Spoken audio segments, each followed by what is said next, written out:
Welcome to the VIP section.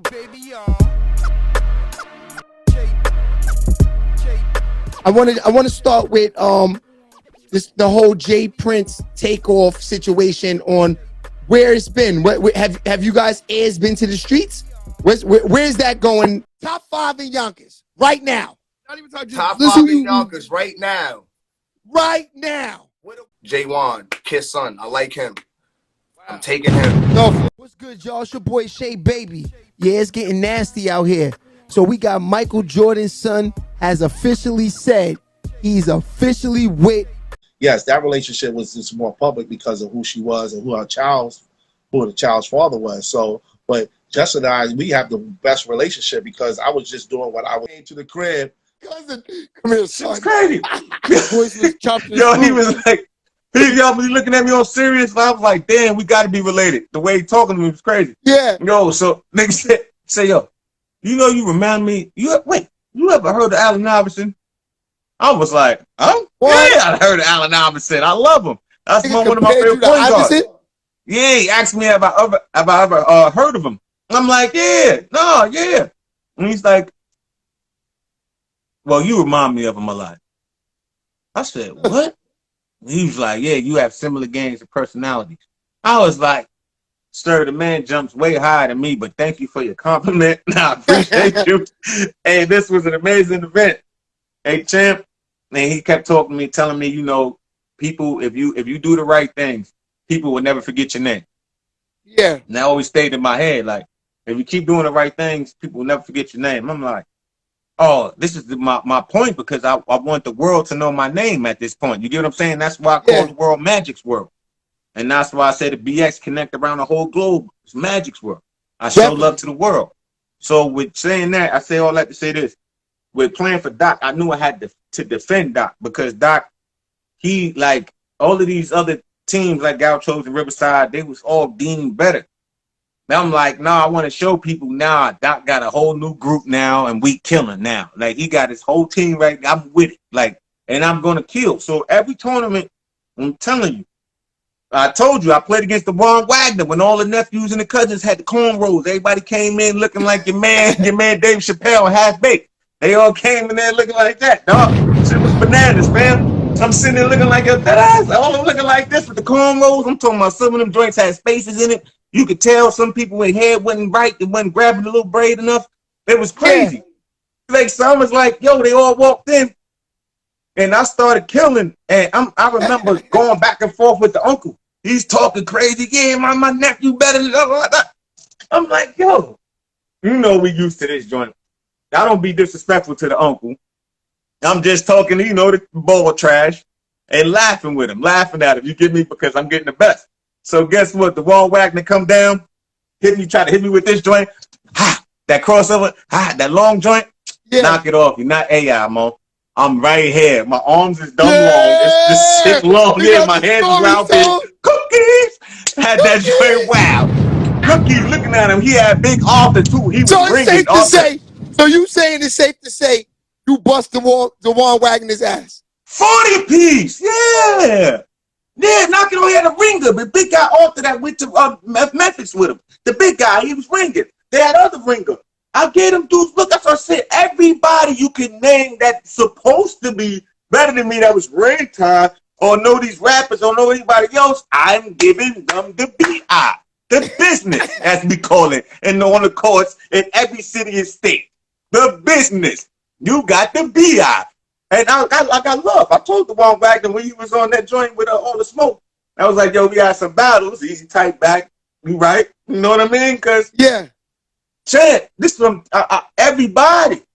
Like when it's song, everybody. I was killing people like, oh. I was killing. Like, they didn't want it with me. And I respect everybody, is what I'm saying. Yeah. But I don't respect you on that court. After, all good. Like, like people didn't think I was cool because I wasn't cool on the court with people. Right. So they thought like I was always aggressive and wild and bananas and bug. Well, I am aggressive and I am different because I'm from New York, and what I went through made me different. You know, like we're past traumatized at a point at our age. We're past the PTSD. We got a different level of the letters. that comes with this shit. There's a whole different level that we maintain this and get good grades. We treat our people right. We go to work. We go to school. We maintain families, but we still get called argumentative. We still get called challenged. You get me? We still get called the N-word by the other race. We still get called everything to get put down because we're so strong. So I had to show people how strong I am because I wasn't going to get another shot at this. I recognized my opportunity and my chance, and I went full on with it. I didn't let a dude telling me underneath the basket while I'm in Lambert or somewhere else, yo, you make this free throw, I'll kill you. For real. Off the shit from the movie, excuse my language, off the stuff from the movie, but it's really happening to me. You played in Lambert? Yo, fair. Shout out to Mario Brighton them. Shout out to my man Rel and them. Shout out to everybody. You gotta knock it off. Shout out to God bless Rico. Right, nigga. Of course. Wait, hold on. If you played in Lambert, I ain't gonna lie. I warmed up in Lambert. I played 1 quarter. I never came back, B. Oh, I never came back. My nigga, Did you get a nickname? No, my nigga, I didn't come back. My nigga, at the end of the quarter, my grandmother lived up the block. My man took me down there to play with him. I didn't know where I was. I'm from Westchester, my nigga. I'm down there by myself. My man took me down there and said, yo, come play me in the tournament real quick. I bet. I went down the block. These niggas wild out there. You talking about 800 projects, right? Lambert, down the street, right? Right across the street from the wrong zoo. My nigga. And you got the gate, you got to go in the gate. You got to go in the gate to get in there. No, but who brought you over there? Frankie and Jermaine. Oh. I said, Frankie, I'm out. He said, yeah, me too. He said, all right, come on. We was playing like 12 and under. It was crazy down there, my nigga. Yo, fam, was bananas everywhere, fam, everywhere. Lambert. No, but that tournament was rocking, though. Yeah, it was rocking. Look, I'm trying to come inside that gate. I transform. I transform into a whole superhero. I'm a whole dude. It's different. I come in that day, I'm watching. I went in there. Dudes start shit. They made me feel like a ringer after a while. Like one hood dude screamed from the side. He like, yo, stop playing Rucker Park. He ain't supposed to be playing here. What? Son, I'm playing 18 and under. I'm like, what are you talking about? I'm under 18. Yeah. Like I'm killing it. Like yo, now he playing Rucker. That's that old Black Magic. Yeah, and that's where Scooter from. You know Scooter then. Yeah, Scooter Malou, Scooter. The city of God. Shout out to Scooter. Yo, guess what they called me at Lambert, fam? Dude on the mic, fam. Come on, knock it on. Your man called me Habib the cab driver. What? You gotta knock it on. He's like Habib the cab driver with the ball. Habib for 3. Oh my goodness. Habib from half court. Oh my goodness. No, niggas don't know. I'm probably one of the nicest. I forget it.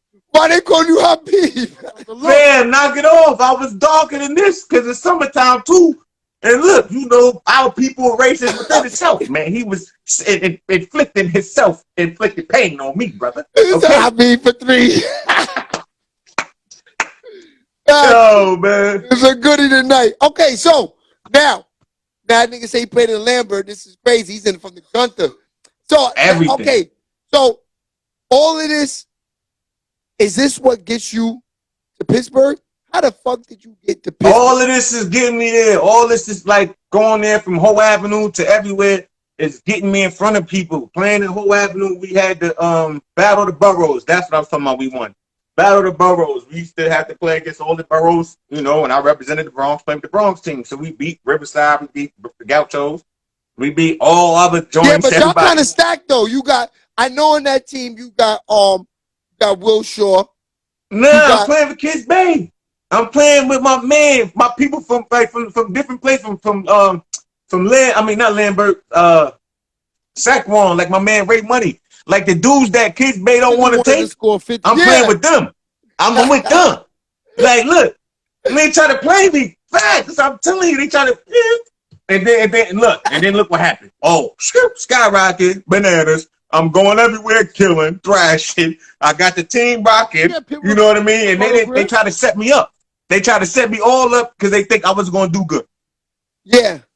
So when we won that shit, and we get to this, the chip, the winner of the chip. I mean, the MVP get to play against Charlie Ward 1-on-1, and then we get to go to Then we get to go to the NBA All-Star game that was in New York that year.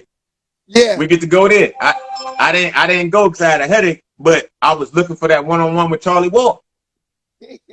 Son, I thought I was better than Charlie Ward back then. I promise you. I knew I could kick Charlie Ward ass. I knew I could. I was already kicking, pardon me, Shammgod. I already was going at him crazy, stealing the ball from him, bugging out on him. Like, knock it off. I gave him Rich Porter and all of them, Rich Parker and all of them, and Fat Joe tournament, Fat Joe and them, I gave them 30s.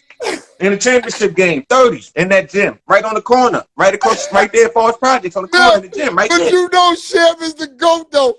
Because look, man, look. No, because hold on. To the mic, to the mic. No, you know Sham is the GOAT, though, because even if this story is true, which I don't know if I don't know if nobody would come on and say that, but the nigga still said, pardon me, Sham. You know what I mean? I gotta keep it on it. Because, you know, Sham is like, yo, when Sham played at those times, bro, it was like a nigga was floating on air, bro. I'm talking about when I niggas was watching. Am I lining up, my nigga? I'm watching Sham. It was like you was just waiting for him to Sham, right, Tone? And said he wouldn't even do it. You waiting for him to Sham. You waiting for Skip to Malu to skip. You waiting for Brother to do the between the leg pass. You waiting for Bam to do the in and out. So how old are you playing against Sham? 16 and 17. I played against him my first time, and when Reggie Freeman brought him to my park in Rosedale, that's when I first stole it from him. Then he kicked me in my shin because he got mad, and then shit was about to get different.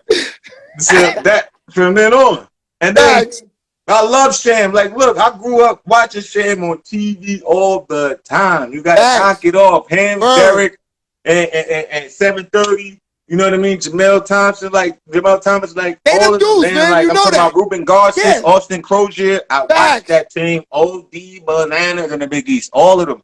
I grew up watching these people play, so I'm telling you, I studied everything. I'm a student of the game. I grew up showing love and respect to all of them. But once you get to, when I say I get in front of you, and I see you, it's like looking at a dude you think is a superhero until you see the chink in that armor, and then it's like, knock it off. Crazy. Not as good as I thought you were. I'm about to go at you. And I'm about to show you I'm nice. So I'll show you the difference. And now you looking at me. Huh? So wait, so now so you playing against all these guys, the Reggie Freemans, you know, the Shammgods, you know, this is the best of the best. You're 16 at this time? 16. No, these guys are the best of the best, bro. We talking Big East, we talking Texas leading scorers. These are the best of the best. I'm playing with Reg. Like, I used to play with Reg on Team Posse when I was young. No, I know that. We're going to get to that. But I'm saying Reg used to bring these dudes to the park, to my park. They used to play on the weekends. And he used to bring them to the park. I live across the street on the corner, the Red Building on the corner, 1744. I can hear that shit, the second floor window. I can hear the ball bouncing. As soon as I hear that shit, I'm outside the door. I'm running. I'm trying to get on the court. I run. Look, boom. I got to get there. Next thing you know, the park is packed. 5-10 minutes later, or sometimes it's already packed before then. So I got to get on the court. So these are just I told you I started getting on the court at 15. These are pickup games? Yeah, pickups, playing. My first time making somebody fall was 15, like a grown man fall was 15. So the famous Rosedale Park was like, I thought it was a tournament. These were like pickup games, like a run type shit. I'm telling you, these were the pickup games first. We did this shit a lot. And then they created the tournament called the Pathmark Tournament, which everybody came and played. Everybody. From Steve Shiwaka, everybody. That's how I'm telling you, Steve Shiwaka came. Yeah. And the tournament was playing it. All that B-Stars, those guys, I'm telling you, all these guys. B-Stars, facts. You forgive me? Like, this is a tournament where we see Tyshawn Valentine, Body Wine. I'll be right back, like family. Our family, that's his brother. You know, my man, his man, Rob. You know, I'm talking about everybody. Like, the Bronx was lit. They had concert jams in the championship game. Lord Tariq Peter Guns performing. New York to the heart. And he performing other shit. This is all Bronxdale, Bronx River, Soundview, Monroe, Classic Point, the whole area, Watson, Elder, everywhere. I'm just saying all around connecting and chilling and vibing as a family. Look, I didn't look at everybody else like everybody else did. That's what I'm saying to you. So that's what was so fun playing these tournaments, because now I'm meeting more people. They're seeing we all cool together, and we all got together. Like I still, Troy Truesdale, God bless the dead. Nobody's ever seen a big fella jump up like that. I threw him an alley-oop at 18 under playing for the Regulators. I threw him an alley-oop. He pointed. He caught that joint backwards in the middle of the court. Damn. He jumped from the right side and dunked on every. Yo, you know how big the man is? Yeah. The man, you know what Troy Truesdale is? TNT? Nah. Yo, illest, God bless. Illest, one of the illest street ball players ever. Big fella. He's like 6'7", 6'8", almost 300 some pounds, maybe three and change. And he jumps out the gym. You ain't never think. He's all on these videos in the street ball. So you can, that's something you can research and look up. You know, you're gonna have fun. You remember a dude named Terrell Gant? I heard of that. Yeah. He went to St. Raymond's for a while with Gary. He was from like I would have to say like 241st area. Edenwald area. What's his right? first name again? Terrell. Gant. Did he play? He used to play with Coach J a lot. What? Hold on one second. Oh, yo, no one's ever got into.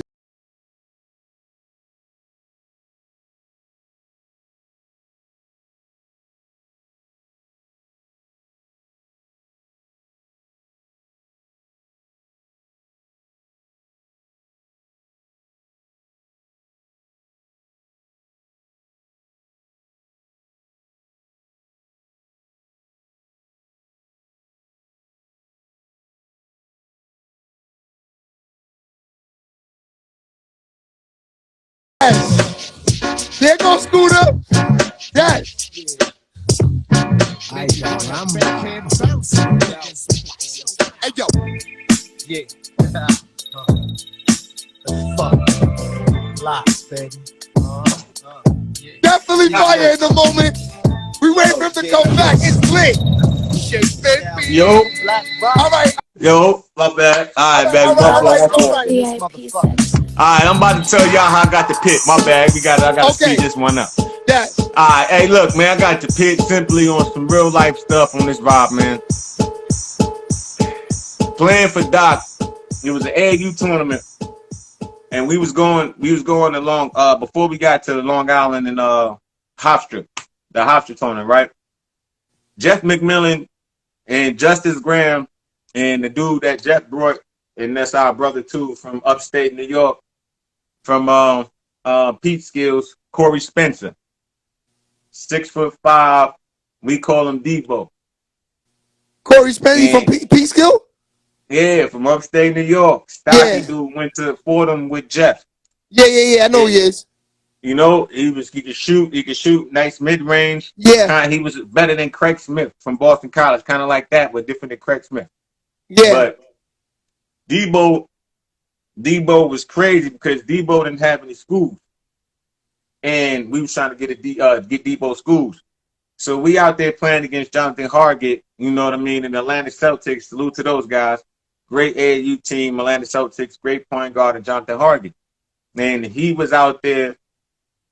He was killing everybody, man. This dude was the next Iverson that they was bringing up. Short dude, little dark skin dude, dunks, jumps high, everything. So that's another guard that was in my way. So I gotta remove him. You get me? Like, he has to get out the way. Like, fam, this is I'm getting the TJ Ford ass, but we get him out the way. But all of them, Daniel Ewing, get them out the way. So, yo, I do my thing so crazy. We steal the ball. I mean, he tries to cross me too with the Allen Iverson shit. Boom. I said, man, what's up with these dudes? Long arms, big fingers, big hands, and they fast as shit. Cookies, boom, give me that shit again. Bugged out, I'm out on the break. I'm on the break.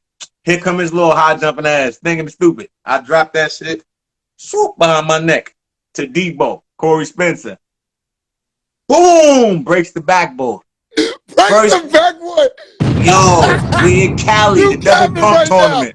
He broke the shit on my head. Yo, I look. He threw this in my head. He did like this. Boom! I look. Oh! I tried to run. Yo, all this shit is coming. I never seen that. Yo, I ain't never seen none of that shit. I was like, what? It was like, oh! Yo, you know one of the moments, it was like, yo, if that was a gun, I'd have got shot. Like, facts, that a bullet. Yo, all the glass just bust, fam. And now you just looking at shit coming down. Yo, I got hit in the head, all type of stuff. People, the ref is picking up stuff. Like, people was running from the side, picking up stuff. We had the Arizona coach, everybody just watching us. Like, I'm talking about, you talking about, we went from one court to the next, to the main court. Yo, fam, we was on the main court. We had to go to the side court. Every coach from Luke Austin and all of them, they was like on court, like on all of us. We had everybody. You know what I mean? Yeah, the double pump tournament. See, Nick, facts. That's Adidas double pump tournament in Cali with the Pump Brothers. Facts. Yo, Kobe Bryant's sister and them was there. Different people was there.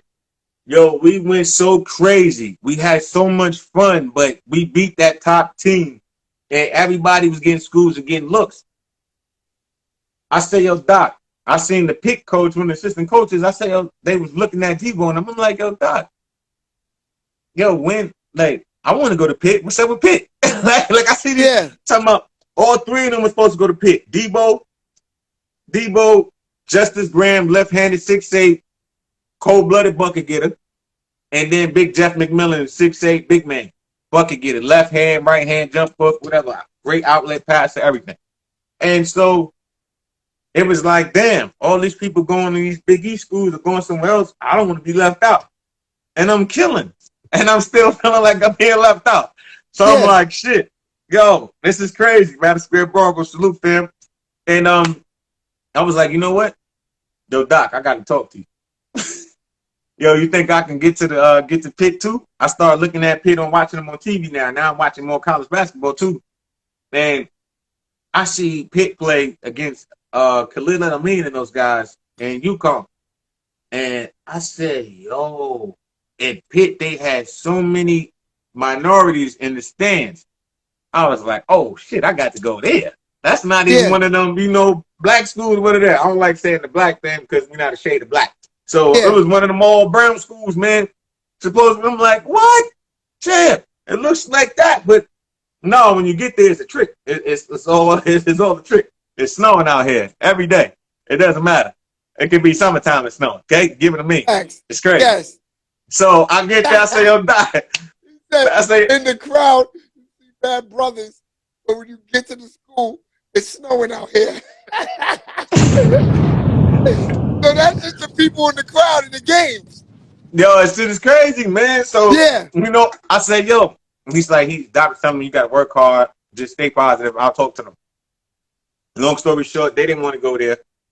They didn't want to go to Pitt. So the next weekend, we playing. They couldn't come, and we playing in Hofstra University.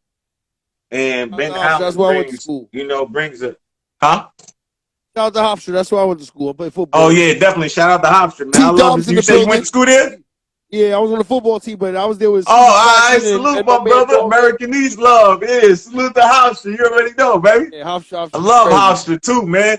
Crazy. Y'all got the club and shit on campus. Yeah, what you doing? Hofstra USA. Yo, knock it off. Funk Master Flex was there, baby. I was there, getting recruited by Hofstra, baby. Yeah, you should have went there. Funk Master Flex was at the Midnight Madness talking about who let the dogs out. Yo, they let me bust through the whole shit, like run through the whole paper and all of that, run through the joint. It's like now, your Hofstra, I ran through that shit. Oh, I was feeling myself. It was crazy. I had a great time. Shout out to Hofstra. I love Hofstra. What? Facts. There was definitely a fight at that party. Okay, so basically, so you say you got the pick from Broncos? Yeah, like when coach when we playing there, we lost the last game because of myself holding the ball and not understanding time clock and score situation. And Tom Pecor broke it down to me.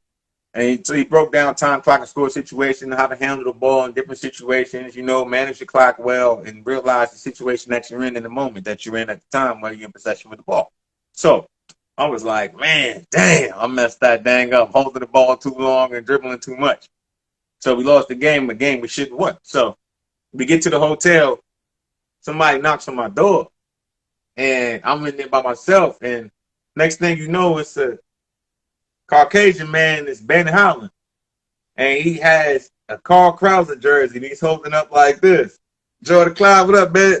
He's holding up a white Carl Krauser Pitt jersey. And I open the door, he comes in, I see that joint, it looks so beautiful, so cool. Looked like it was meant for me to have. Like that crowd on the back just looked crazy. I was like, oh, can I have it? I'm a rock. That's a hell of a story, bro. That's a hell of a story. You feel me? And that's how I like Pitt was on the radar, like, and once they see me play, like they start coming to watch me more, and they was already watching me, obviously, you know, but once they seen I had interest, the coach Barry Royson at the time came in, he was cool with Doc. Doc talked to him, and then the rest is history after that. You know, they was like, hey, all right, if you want to come, he was supposed to treat me like, you know, like his guy and keep me safe and everything else. So that's how they was like, yo, Charles Smith, he helped me because I worked for Charles Smith before I got to That played for the Knicks? Yeah, that played for the Knicks. I worked for him in Wall Street for the MediaTechnology.com, and he was Orlando Blackman's partner in a computer technology program business, and I was working for those guys before, so I would leave after work and go down to Rucker games and get buckets after collecting a good check. So I used to run into guys like Jason Hoover and those other legends, and guys like my man look, this is so sad, my man Dana Dingle. I used to see my man Dana Dingle down there too, going to work in the mornings. You know, we ride a train down. It's crazy from Parkchester. They'll get on if I had to run, but I'm from St. Lawrence train station, so it's up. So anyway, I'll run into these guys, and now I'm starting to see, you know, the other side of a basketball player and of the human being part and the man. I'm seeing these guys get up and go to work, but I'm also seeing these guys play basketball on the weekends, or you have the mentality and you assume that these people only play basketball. When you're a young kid, you know, you don't see them like that. You only see them on the court. So it's like, all right, dang, it's not like you hang out and kick it. No. You see some of these guys, they move around, they go home. Next thing you see, so now when I'm having these jobs before I get to Pitt, and it's like, now I'm seeing these guys in the morning, it's like, man, this guy's smart. Like, he's very smart. Like, you know, I started watching, paying more attention because I like smart people because I'm smart. I like educated people because I'm educated. You get what I'm saying? I like all people, but if you're an educated person and you're fighting harder each day after doing and going through other stuff, that means you're ahead of the curve and that you're willing to fight harder and longer. And then you're constantly coming up with different ways to reinvent yourself to gain revenue for yourself. That's the person that will not need anyone in the future. And that's the person I want to be, a pure leader, a king. You get what I'm saying? So from doing that and playing for Charles Smith, him talking to me and telling me about stuff about Pitt, that helped my decision. And also Brandon Knight being there, and they wasn't really high on him when I'm in prep school. They're talking bad about him. So I was like, I can come in there and start. You know how the coaches do. They do the back door, they kick. And salute to Brandon Knight. That's my brother. And you know how they kick you back in, man. It's like, yo, the dude was he was a super athlete, man. The dude played football on Seton Hall Prep. He killed there. And he chips there. He killed the basketball there. And he killed JC. He killed Jay Williams in New Jersey because they both from New Jersey. He killed them there. Like, and then he went to Pitt and did his thing. Like, won championships. It's like sometimes people just got to knock it off when you talk about people. But I'm just saying, these coaches are so funny acting, and they'll kick you back in a second. You gotta watch them because you gotta watch them, man. Yeah. Anytime you have to understand your job is on the line. Nigga, he was winning rings. They still was recruiting over him. Yeah, they're gonna recruit over you. Look, your job is never safe. Knock it off, kids out there. Understand, male and female. Your job is never safe out there. They're always going to recruit over. They're always going to pay attention. One day you might piss them off in a way, and you might not like it, and they might get frustrated at you, and then certain things might happen, and they're going to treat you wrong, and they're going to try to get you out of there and boot you out of there. So you got to protect yourself and watch yourself. You know, we got a situation, and I don't want to talk about this too much real quick, but my man Dior Johnson, he just got in trouble. Yeah, at Pitt, and he got trouble last month. But look what they're doing to bringing it out now. Look what they're doing to the young fella. But at the same time, You have They to dismissed put them from yourself in a school? better position. And yeah, you got to make, huh? They dismissed them from the school? Yeah, that's the thing you do that they do at Pitt. The first thing they do if anything happens, doesn't matter if you're wrong or right, doesn't matter if you did it or not. They suspend you and kick you off. And I Damn, I think was that's looking the forward wrong to seeing thing. him play this year. Yeah, I was looking forward too. Like I was super hyped, you know, and it's like, yo, it's a sad thing and it's unfortunate that he put himself in this position. And I don't want it to come down to the money and people feeling themselves. But this is what other people gonna say, yo, he got the money, he was feeling himself. Look what he did. Look what happened. This is a lesson for everybody. Everybody's going to treat you a different way because you're getting money now in college. And it's different. They're going to try to put you in situations that you're uncomfortable with or situations that you might be the dominant person in. And you still have to make the smart decisions. You still have to watch your mouth. You still have to treat people with courteous. Like, you still have to do things right. That's a fact. So wait. So, all right. So now, it's obvious Pittsburgh was where you wanted to be. So now you in Pittsburgh. What was that first year like? I got to Pittsburgh, man. I came to Pittsburgh late because I didn't want to go to Pittsburgh. Like, at the end of the day, I changed. I tried to change my mind. I was going to go with Jay Wright and Villanova after he dipped from Hofstra.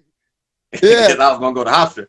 And me and my man, Chris McCray, that played at Ravens, St. Raymond's, we Chris committed McCray, at that's the my same man. time. Chris is a problem. Chris was my nice. brother, man. We grew up playing in Rosedale Yeah, Park. nigga, nice. And Mike McCray. Mike McCray, Everybody. yep, 100%. Yeah, Nice. man. Little Pete, the little brother Pete. Salute to the family. You know what I mean? 100%. Those are my people since little. What's my man from Harlem's name? He was always I still think he was better than a lot of dudes out there, man. I appreciate you, man. No. We established that with you. I'm talking about, there's a dude, another that niggas don't even talk about too. Mike McLeod was a problem. Mike McLeod? You know him? I don't. He went to St. Raymond's for like 2 years. Fell out with Gary D. From Harlem. Salute. Yo, bro, this nigga was a bucket, son. He's a bucket? Bucket. I That's mean, hot. if niggas that play ball know Mike McLeod, they know he gets busy. That Salute nigga to play Mike with McLeod. Milbank, Respect. scored 40. He's on shit like you saying. Yeah. But he didn't probably take it as far as you. Yo, when you got the pick, Because it seems like you went all the way to the end to prove a point to niggas that they wasn't ready for you. I had to, man. Like it was so bad, man. It felt like every time, everywhere I turned, somebody. See, Nick said it. Mike McLeod, look, he know it. Facts. He know I'm not gassing. Right, Mike McLeod was respect. crazy. That's his man. He was crazy. I think he went the same race with C Nick. But Might I think have. he fell out with Gary D. Like you said, niggas fall out. But yo, when you got the pit, that was that Ricardo Gris? That was his sophomore year, or he was a freshman? I think that was Ricardo's maybe a senior. last year, senior year, because he was my host on my visit, him and Griffin Abel. And they was my host, like, and it was crazy. Like, my brother went to Cheshire with him. Yeah, I played we went to Cheshire Academy, my nigga. That's crazy. You know, we the same time as Moore played Cheshire. That's all day, but we wasn't there when you was there. We was there maybe the year before. Because I went there with Ernest Brown. So you went there with big Ernest Brown. fella. Yeah. Big fella. Yeah, he went there with Ernest Brown. I went the next year. It was crazy. That's when Stephon. No, you know Zach Marbury went to St. Thomas More too. I didn't know that. He went there. And like 90, I would say 98, 97. 98. For how long? 98. For how long? Zach went there for like a month. I was about to say, yeah, look, for how long? Hey, look, that nigga was there for like a month. People ain't staying there. You got to be mentally built different He was there to be for a there. month. Yo, he was that's really it for the football team was crazy too. Bro, he was fucking with some girl. He came to our school at Cheshire. Our school had a lot of foreigners that had money. So Zach met some girl there. He was coming to the school in a V Twizzy. Benz. From this other school. That shit is crazy, man. Crazy. Salute to Zach. Shout out to Zach. Yeah, okay, so back. Freshman year. You get there. Ricardo Gris shows you around. Ricardo Gris shows you around. Now the interview's about to get crazy now. Now you going into the school. The first year at Pittsburgh, were you getting run? Was you feeling the situation? I didn't like it. Like, because it was like, coach told me I was gonna start. And when coach told me I was gonna start, I'm like, yo, look, I need this. It's gonna help my family get out of here. It's gonna make me more comfortable. I mean, you're gonna start as a freshman. Yeah, starting as a freshman. He's saying, yo, I'm gonna start as a freshman, but when they saying all this, he calls me in the office one day.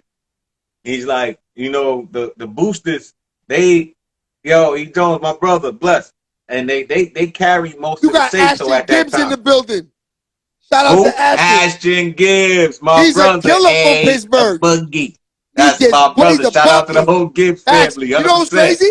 I wound up coaching his little brother with the Panthers. Wow. With Gary D and Eddie Lau.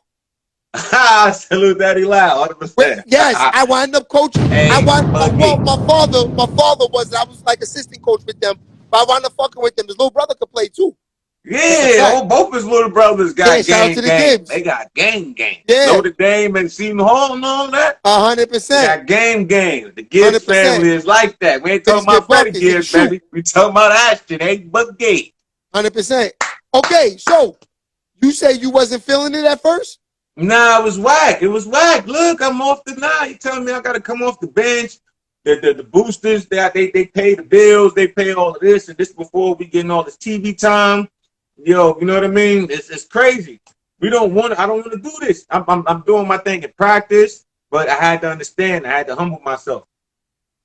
I'm older than Brandon Knight, but he was older than me in experience in the Big East. So I had to pay attention and watch and learn how to be a leader, but be a follower first. I had to learn the referees' names. I had to learn the plays properly from each position. I had to learn how to get people open shots. I had to learn when to get people to open shots off of different plays, when to throw the ball from which angle. See, all of these plays, they come with a different post-entry pass or a chest pass or a different type of pass that you have to get an angle and a proper angle to make this shit effective. So if you're not doing it right, the play won't be as effective, and then you put your teammate in a bad position. So we have a play like box 4. I'll bring it to the right side wing, but deep, almost near the corner, so I can get Chevy Troutman or whatever power forward it is. Mostly be like him, a bounce spin pass, and he'll turn, catch, and lay. So it's kind of like a breastfeed. I make it easy for you to finish. I make it easy for you to feel full. Just give you the ball, catch and finish. That was my thing, because who did I watch? Mark Jackson, Jason Kidd, everybody else do it. Get what I'm saying? So the kids don't understand. You have to watch the projection of the pass, the angles. You have to be on that offensive defense. So getting the pick, I'm watching that from Brandon, and he's hitting these threes, and he's doing different things, and he's setting screens for different people, and he's getting people open. And I'm just like, yo, he's smart as all shit. Like, he's smart as ever. Like, I'm like, yo, that's why. So learn some of this from him, take this from him, and then let's go. Because if you don't know, and if you don't get it, everybody who's successful, they took bits and pieces from somebody else. Definitely. You get what I'm saying? Like you just didn't do it all straight, just you, champ. That's a lie. It's a curse. So with that said, when we go into these games, I used to have to wait because I get in the game around the 14-minute mark every time. Every time. My coach has a coaching minute card. So he's coaching off the minute card. Everybody gets certain amount of minutes. So I come in there at the 14-minute mark and change or 13-minute mark and change, and I'll come back out maybe whenever he wants. It could be anywhere. You knew he was coming out.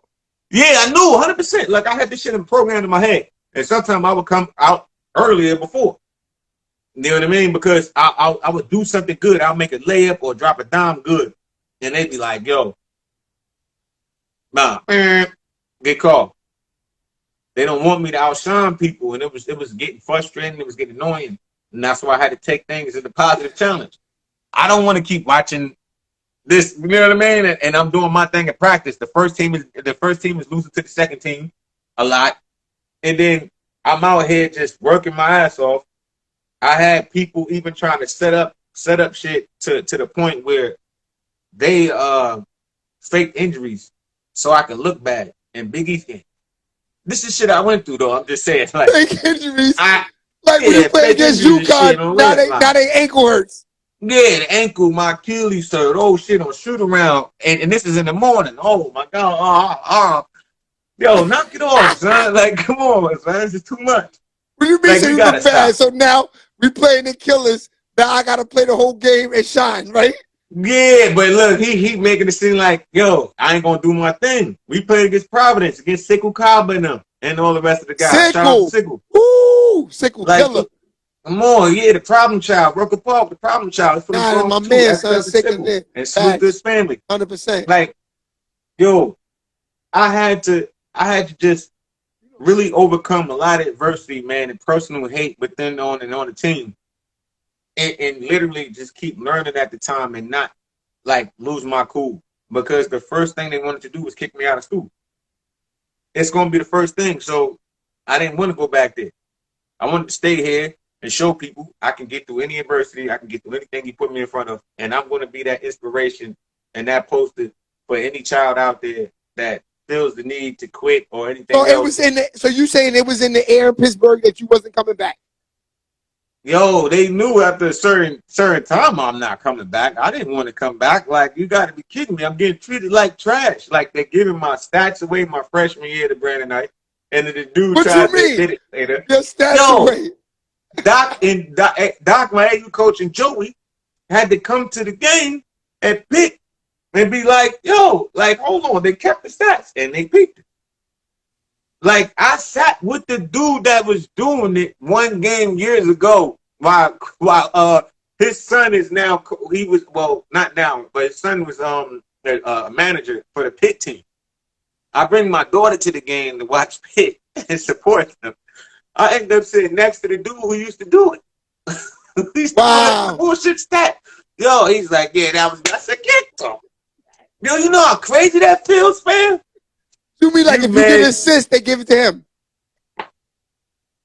Assist, steal a bucket. That's so crazy. all my stats and shit is off the whole year. For my whole career. Think about it, man. I've been playing with a broken elbow. They still shit on me. I'm handicapped. They still diss me. I've been playing with this. No help. Nobody. They still dissing me. It's still too much. I get to Pitt. They didn't want me to get there. The coach and preps kicked me out. He kicked me out of school. I go to Notre Dame. We still kill this. I'm killing them. You know what I mean? Like, I'm killing Mashard McCanson and the rest of them with North Carolina. I'm killing everybody. The top guard, Marshall, killed him at Wichita for 44. Again, another 44 piece. And I had 3 dunks. Just to show people I can dunk, like I'm athletic. I was watching Baron Davis and Steve Francis. You got to knock it off. If I wasn't doing toe races for my life. If I wasn't on rollerblades with 3 wheels, knock it off. I spray painted them green. I was ready, okay? I'm the exception. Knock it off. I didn't eat mad times going to the park. J-Bo, my man J-Bo, shout out my coach. He used to give me the roast beef and cheese with 4 cookies and the juice, okay? We got to knock it off here. I'm telling you, I am a different breed. I got this shit. Look, man, we in Pitt. I'm going crazy. Freshman year, it was a blessing, but like I said, when Brandon Knight was out there rocking, the man was moving so smooth and methodical. It was like, yo, I was like, damn. And I'm over here like I'm on 65 of these Red Bulls, yo. I'm talking about, it was my energy was too much. I had too much energy. I'm doing push-ups before the games. I'm bench pressing. I'm doing all sorts of shit. Like I'm running around. I'm trying to lose energy. So I'm so hyped and anxious to play. They looking at me like, yo, what the hell wrong with you? Stop. Like, stop moving. Like, I'm doing dips. I was like, I can't. I'm too hyped. Like, I'm ready. Yeah. Like, so they used to be bugging off me. And that's why I used to bring my energy every day in the games and practice and even on the bench because we were taught what? Support your team while you're on the bench. Yeah. And then the scouts and everybody, remember, they used to watch all of that. Yes. Look. Everybody watch. Watch niggas on the bench? What? Get the fuck out of here, Toe. Why they watching niggas on the bench? You see how your attitude is? How you gonna be? Attitude, like if we give you minimum and you gonna support the team, are you gonna be the nigga that run up and hit LeBron in the chest like that? Yeah, they want to see all of that. All of that. Every starter, you get to the next level, you're gonna be on the bench for a while. Yeah. On the bench. That's a fact. That's a fact. Okay, so you say you was a team, you was for the team. I had no space, no room in my heart to be a hater. I didn't know how to do it. I don't know how to do it on purpose. Okay, I'm not a hater. And shit is like literally on purpose. You feel me? Yeah. But naturally, if motherfucker tell you it's gonna help, just to be honest and cheer your teammates on and show love, yeah, I'm gonna show love because I know if I gas this dude up, he might do some spectacular we never seen. And people did. I used to gas people to do stuff they didn't know they could do. But that's the good point guard in me because that's what other point guards did. The exceptional ones, they brought things out of other people that they didn't even know they had. And they uplifted the games. Okay, so now, freshman year, you wasn't feeling it, but you came back. When did you discover that this Big East is real? What was the toughest? The freshman year. Hold up. Freshman year. That's when I realized Big East shit was real. Big, strong motherfucker. Them big, strong ass, man, shit was crazy. Like, yeah, them dudes are strong. I'm like, yo, when we got to the Big East tournament, and I got a little spoiled because B Knight, he always is playing. Like, yo, he's got to wait for him to, like, maybe get hurt something or something, but he's always playing. Coach Ben Holland's going to play him. Don't matter. So I'm, like, waiting for this dude to something, like, get out the game. Or waiting for Julius to get out the game with Jerron. But Jerron Brown was usually the first pick to get out the game. Because Julius is going to say something about it, so it ain't going to work for Coach Holland. Right. So, like, when we played the Big East tournament, we playing against like Boston College and that, like Troy Bell and these other guys, man, they were tough, man. Davis and those guys, they were tough and strong and athletic. And Brandon got hurt, and it was time for me to step up. And Champ, when I'm talking about when he got hurt, I was nervous. I ain't gonna lie, I was anxious, nervous just to do well, like. But I'm like, yo, these people, like, he ain't gonna really give me a shot. I'm like, all right, look, I'm gonna take my opportunity. I'm going to take my shot, and if we say something, oh, well, so what? F it. I'm going to come on the bench anyway. I'm going to be on the bench anyway. I might as well make the best out of being a Madison Square Garden where the best in the legends have played. It's only going to happen once. Hey, you feel me? Like, it's only going to happen one time. You ain't going to do nothing else to me. You ain't, you know what I mean? So, man, I went to work. I locked people up. I got my guys open shots, dropping it to Ontario Lett, and getting Donatas Savakis open threes and dropping it to Chevy Troutman and all that. Got the team rocking. Now we up. Dog, the whole garden turned around and started going crazy. It sounds so loud. It's hurting my ears. They screaming, let's go, Pitt. Let's go, Pitt. I'm like, yo, this Big East shit is real. The cameras is on you. The shit start going up. The man comes back. This dude doing this shit here. They like, call crap. The cameraman running up on you. Yo, I was like, oh, this is different. This is no. People coming in with microphones doing shit. Like, oh, no, yeah. No, I love this. I need this feeling all the time. This is crazy. Yeah. Yo, Champ, the man got hurt the next game. I'm starting the next game. You feel me? Like, Big East was real, Champ. This is for everything. This is for the marbles. All the stuff we went through in practice, all the crazy, chaotic stuff. This is what I understood when people in the NBA said, yo, we fought hard, we worked out crazy, because you damn near about to kill each other in practice for those 3 hours and change going hard. When you get to see other people, you're not tired after the game. You're ready. Yeah. But then it means so much to you because you put in that work. And then get into those games, when we got to that championship game against UConn, and after playing well against Boston College and after seeing Sickle Cobb and them and Ryan Gomes and them in Providence again the game after that, and then now we here in the championship game against UConn and all of the elite All-Americans and they amazing coach and Jim Calhoun. Who you played against with them? That's Ben Gordon, right? That's Ben Gordon, Talik Brown, Mecca Okafor. You know what I mean? And I saw Ben Gordon was guarding you that game, right? Yeah, he was guarding me. Talik was guarding me. What was that matchup like?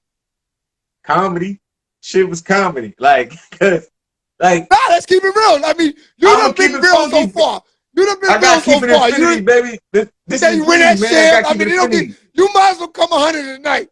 You know what I mean? Hey, I ain't gonna lie, family. 100%. Like, I was busting their ass. Like, just 100% vibe. Like, I seen it, and it was like, they like, we could play against each other during the season. So, because they was in the same conference. I'm busting their ass during a year, giving them 25s and giving them shit. You know what I mean? During a year. So I knew they couldn't guard me, and they knew they couldn't guard me. Calhoun knew he couldn't guard me. I'm coming down there to their crib getting wins. I'm going to Dick Vitale on TV, the first person to ever do this on ESPN during the snow blizzard. You feel me? Got a snow blizzard. I'm going in there guaranteeing to win in Yukon and Stars, Connecticut. Nobody's from the Bronx, New York, nowhere in New York done Dick Vitale? Yeah, Dick Vitale. Yeah, because I know they was going to do the suck face stuff. They was going to talk all this about Yukon. Yeah, baby, Yukon, American baby. Knock it off. Look, champ, what about us? Okay? What about us? I went to you before the game, and he said it in the joint. I went to him, yes. Lee said, look at him. He's coming over. He's coming over. Hey, you said it, baby. You said it, Carl. You said it. You said you was going to win. I told him no. I said, yo, I bet you we win by 10 and better. Like it was a dice game. I said, yo, I bet you I'm 10 and better. I told him, yo, I bet you we win by 10 and better. That's fact. That's crazy. And he said it. Like, I do this, though. Like, you feel me? My confidence is, like, crazy. And I try to dumb it down. Even my voice, I try to dumb it down because my voice, they said my voice was too deep. That's why I'm talking like this now for the fans. Right. Like, my voice is wild deeper. But, like, it's been embedded in my head from Coach Barry Rosen that I make fans uncomfortable. Because of my voice, I said, damn, because of my voice and how I look, I make you uncomfortable. So now I worked on this shit. So now it's hard to get out of this shit because I've been doing this for so long with other people. Now think about that. You so psychologically messed up, you change your voice. Right. This is all the things fucking right. Look, yeah, I talk like this. But if I don't talk like this, it's different. So if I talk like this all the time, people going to be like, yo. So I switch back to this. That's crazy. Shit makes people comfortable. Look, the shit's crazy. Remember signing autographs? I'll be like, yo, thank you. I fucking sound like someone. They be like, yo, thank you. I'll be like, yo, I appreciate it. Yo, ladies talking about, yo, hey, you helping me with menopause. What? Yo, come on. Like talking about I'm hot. I'm having hot flashes. I didn't even know what hot flashes was. When Star was talking in my voice, you know, when you get tired too, my voice get way more deeper. So then they like really looking at me like, I was like, oh, knock it off. No, chill. Cougar Panther, whatever you want to call yourself, Miss Cat. I can't lie, so he's up here with Rasul. He's up there with Rasul. Yo, you ever play with Rasul? Rasul Butler or Rasul get on up, Rasul from Mount Vernon. Get on up. Yeah, salute to Rasul. I played against him in Walker too. I had to lock him up. I had to lock him up in Gaucho's gym. Rasul get on up. Knock it off. After I heard about that Nike poster out there overseas, I heard you had the Nike poster. You was there. I had to get that. Nah, I had to get in on that. I had to stop you because you jumped too high and you was a problem. Okay? He was giving us the business. Rucker Park. Yeah, he was dunking on dudes wild in the first half. And they put me on the second half. That's why I was like Gary Payton. They put me, that's what they was calling me the glove. I was on the joint like the glove. They was like that old Black Magic, aka the glove. I'm on the joint locking. I've never called him that.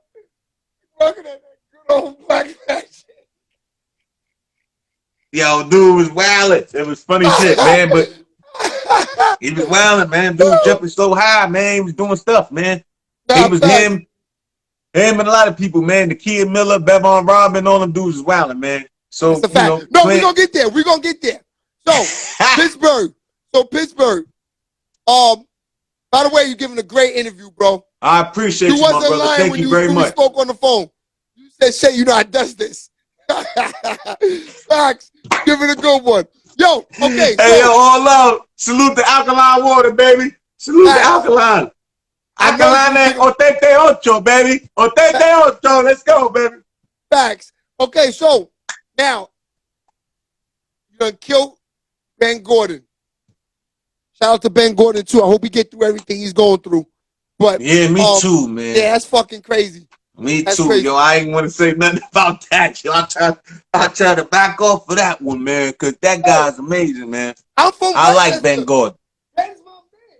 Look at that. Me and Ben is family. Who's that? The rapper? Who's the rapper next to him? Oh, that's your boy. Ah, he was rapping, baby. You look like he was rapping with your man Soulja Boy in up. He just killed me. He said, who the rapper dude? Nah, I'll fuck with you. I'm messing with you. Shit, but nah, BG's the man, baby. That's the fact. That's why I got BG's the man. That's why I got the music shit up. The facts. That's a blessing. Oh, you was rapping for real? Yeah, man, I got record deals and all that. Oh, nah, look, I ain't know stopped playing ball. I stopped playing ball to do that. Like, so you got signed, Soldier Boy? Who you signed? All of that, my nigga. I didn't, you know, you gotta understand, my competition is the niggas that's running the labels now. Like you said, your man Drag On. Those niggas is killers. It was tough at that time. You know what I mean? Yo, he was dedicated, man. 100%. Drag is told my each man. other we'll meet each other at the top type shit. Like, this how crazy we like he was focused. That's why I like people who stay focused. Like, yo, it's hard coming from like I said, like the shootouts, the fights, the cuts, the stabbings. He was there when the dude tried to take my triple fat goose. Remember triple fat goose?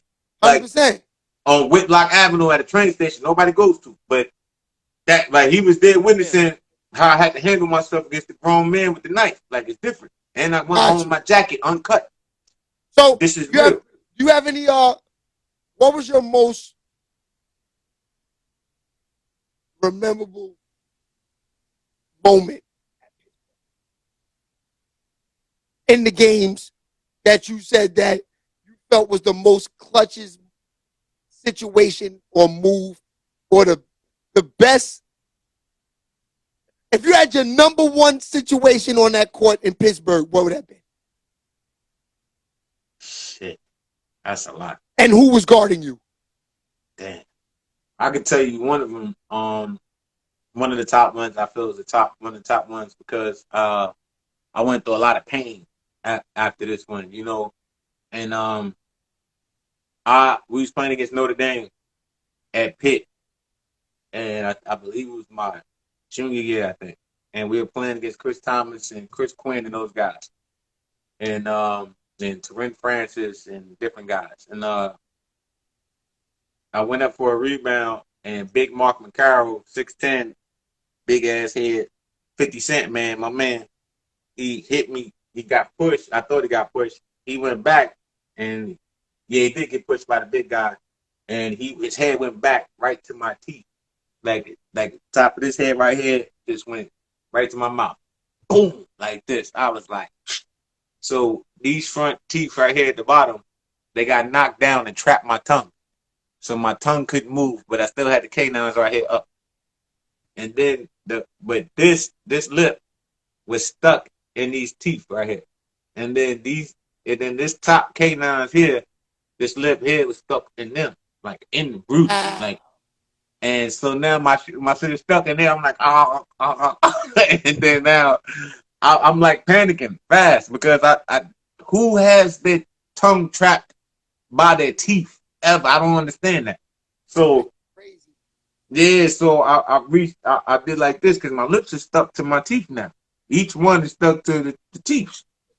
So I had to go like this and pop my lips, like strong, go wow, pop my lips from my teeth.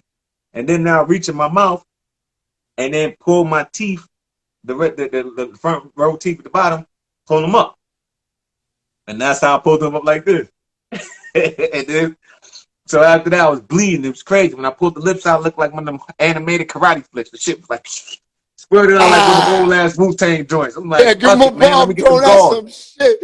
Yo, Tone back here about to faint. Just imagining it. You feel me? That's like, the Big like East, though. Give the fucking Big East a bomb, Tone. If you from the hood, and you from wherever, man, you know, when you determined, nothing stops you. So they took me to the hallway, and they giving me the spray, spraying down the blood, changed my jersey, took off the joint, changed my jersey, wiping the blood, you know. I go inside, go out through the door, clean all the blood, clean everything. Give me another jersey, give me some other shorts. I go up out of there. I'm like, yo, I need to get back in this game because while I'm changing, I made it sound real quick, but it's like maybe 5 minutes in the game is going by. 6 minutes is going by. I need to get out there because it's crunch time, and I felt like I just left my brothers out there. And I'm like, yo, chill. Like, they need me. You got to be going down. Yeah. Yo, fam. You get back. They was like, you good? You got a headache or anything? I'm like, nah, I need to get in this gang. Let me in the gang. Like, let's go, coach. I'm good. I'm ready. So I'm sitting on the bench. Yo, coach, I'm ready. Like this. Yo, I'm ready. Now when I get back, we losing. and because they just made a great comeback, and it was going on. Ronald Ramon and those guys did a great job. Antonio Graves, those guys did a great job. All of them. Levon Kendall, Antonio, and my big fella Aaron Gray, my fault, AG, and AG that played with the Bulls, right? yeah, big AG, Facts. that's my brother, man. I love AG, man. Salute him and his family. But And, didn't he go to UConn first? No, always Pitt. All years at Pitt, every year. So he like when that happened, those guys were playing hard, and I got the ball. I got back in the game. I got the ball. I think we was down like 5 or something like that. 4 after that. Matter of fact, I come in.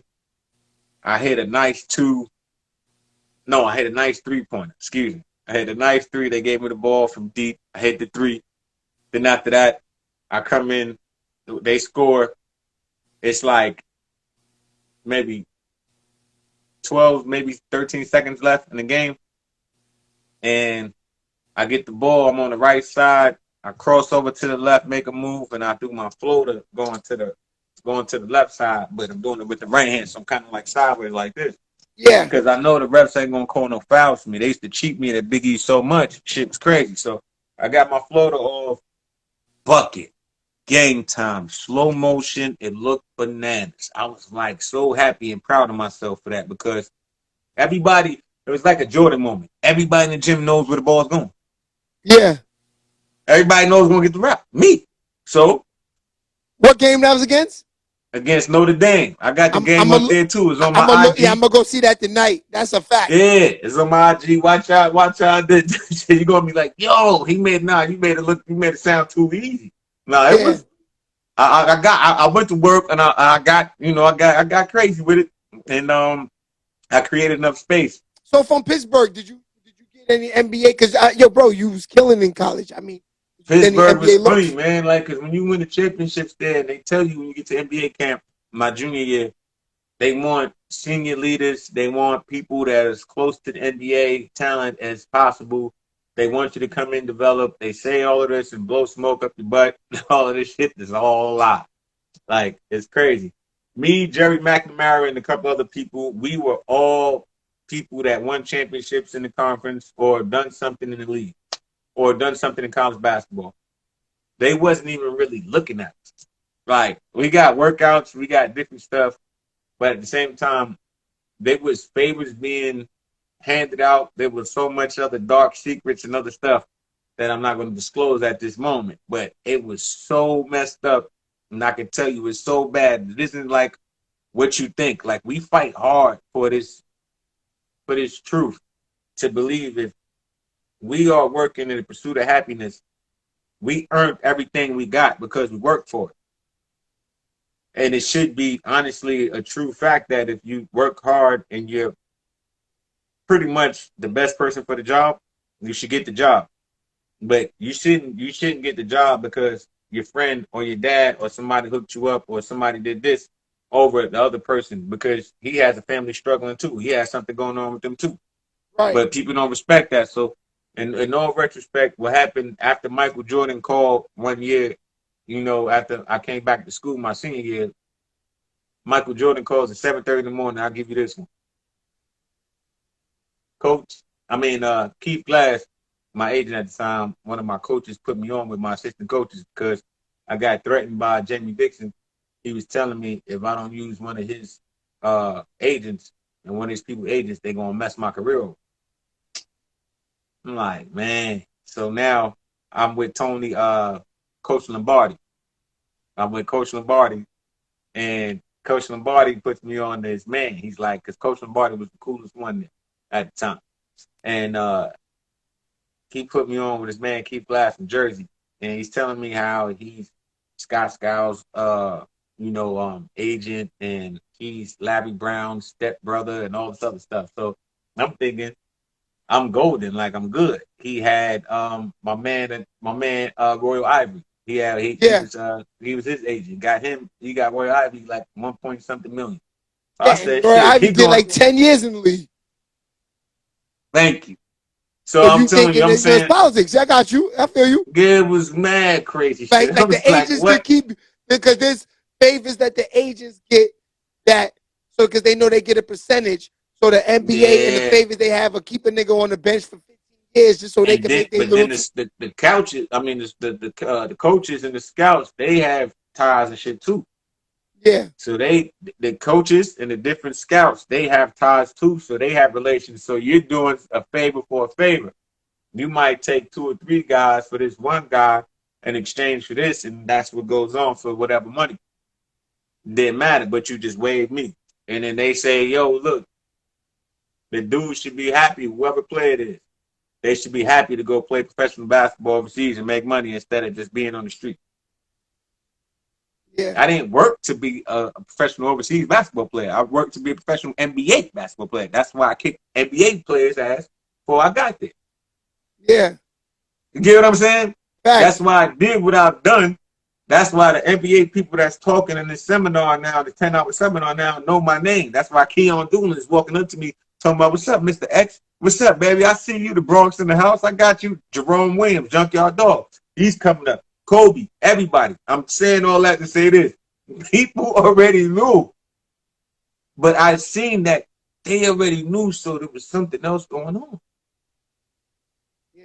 It's so wicked than everybody ever thinks about this basketball game. It isn't just straight up, if you're that good, they'll come get you. That's a lie. You can be that good. And I've seen it before. People before me, Marcus Cox, that played at UConn, and everybody else before me, and they got jerked. Right. This is going to happen to somebody else years later down the line. People are going to get jerked.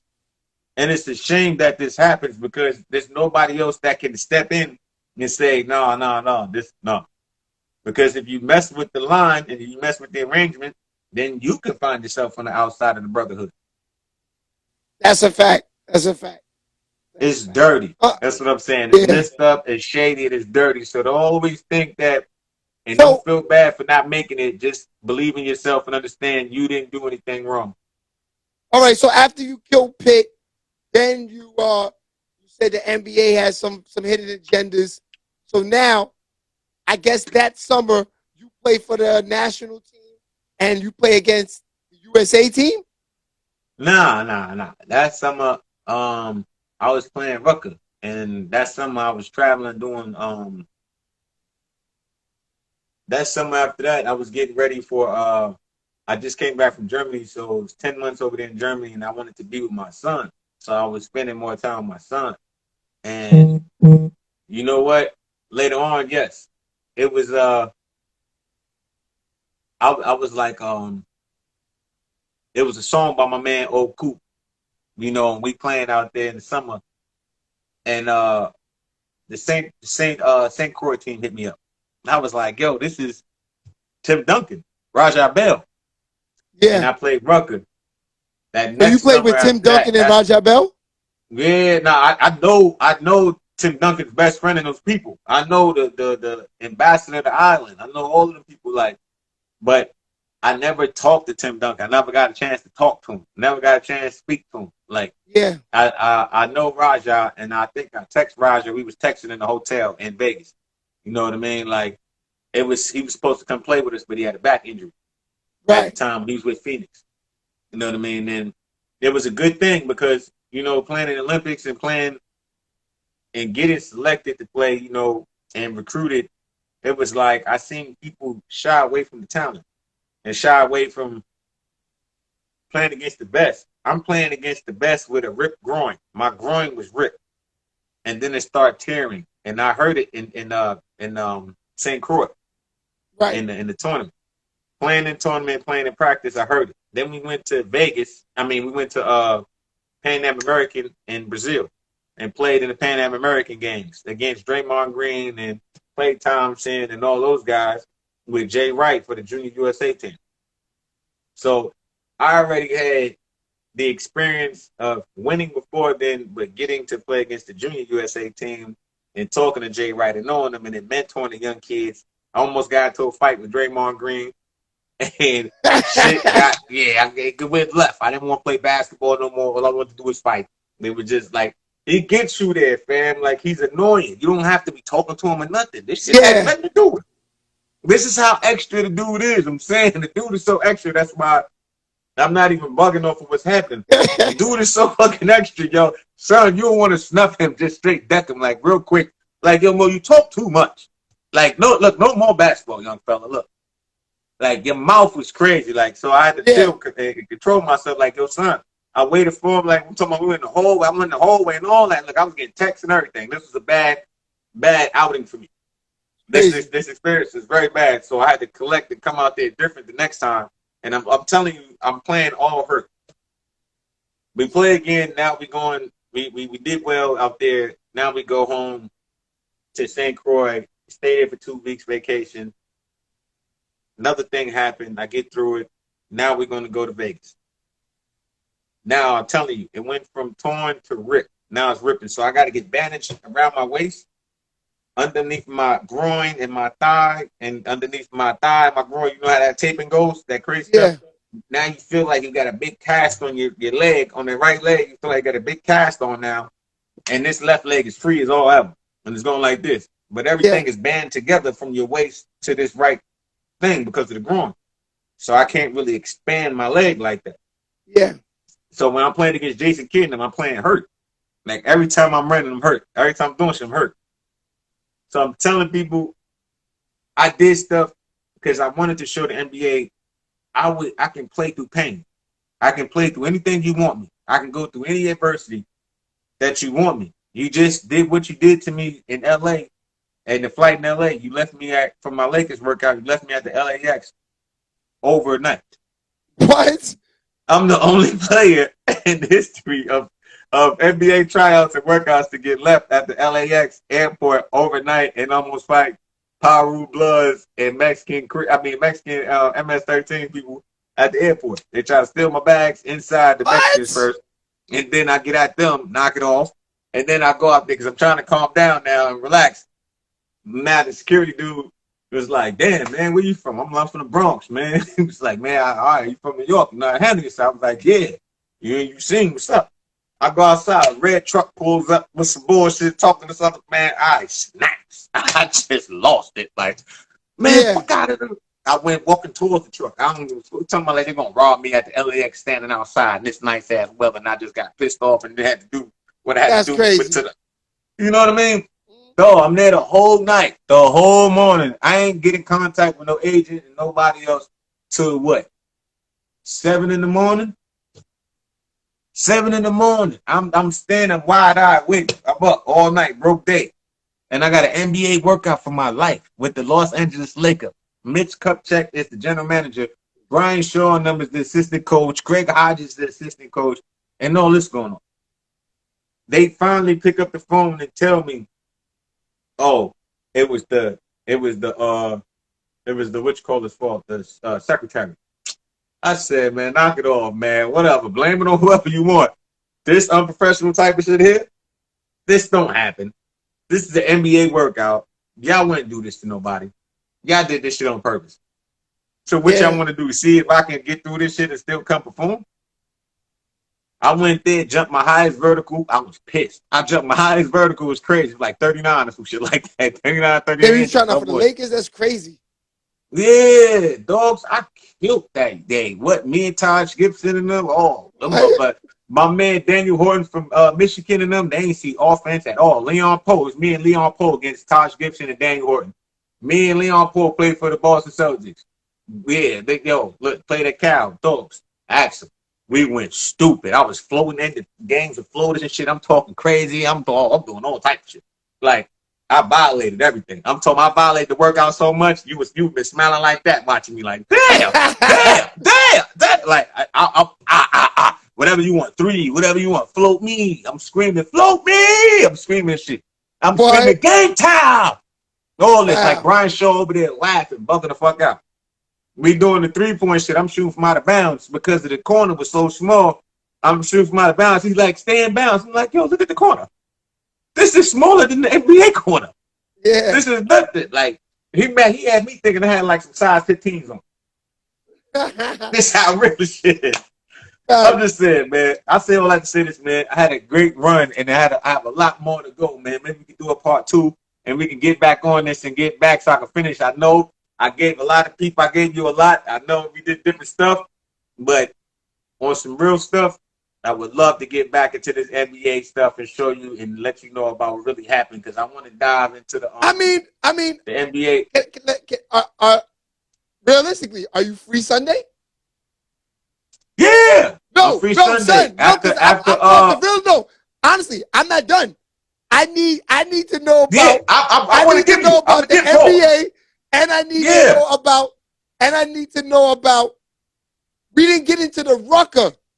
I need to know about those days. Let's save that for Sunday. Let's save that for Sunday because I want to really talk about like kind of what we was talking about. No, because you're not the first one to do this. It's the same thing when Rasul was on here. Rasul had to do 2 days too because there's so much. You know man. Okay. So I'm gonna make a flyer Sunday part 2. All right, my man. My brother, have man. a good night. No, Black Magic. Yo, you are him. You too. You and are him. Thank you for everything, man. And Tom, thank you, man, too. No. Sunday. We'll talk about that Sunday. Please. I gotta finish this Sunday. Easy, family. All right. I'll see you Sunday. Copy. My man. Always.